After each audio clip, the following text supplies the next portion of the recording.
వెనకడు పాత ఇద్దరు మునుల గురించిన సామెత ఒకటి ఉంటుంది.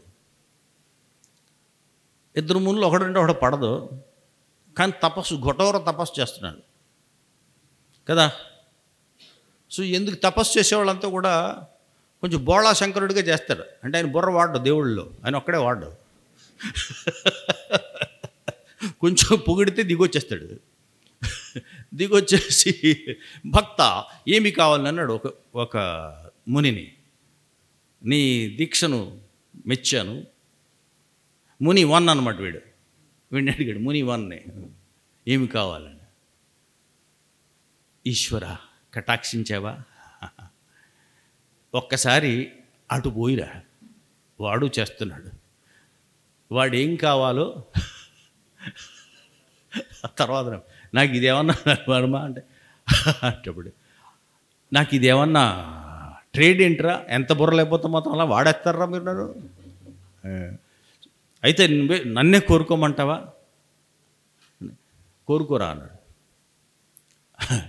వాడికి ఏమి ఇస్తావు, దానికి డబ్బులు ఇచ్చేనాయన, వాడికి ఏమి ఇస్తావో వరం దానికి రెట్టింపు అన్నాడు. తథాస్తు అన్నాడు. ముని 2 దగ్గరికి వెళ్ళాడు. వాడు ఎలా సకత్ కన్నుతో చూశాడు. ఈశ్వర వచ్చావా,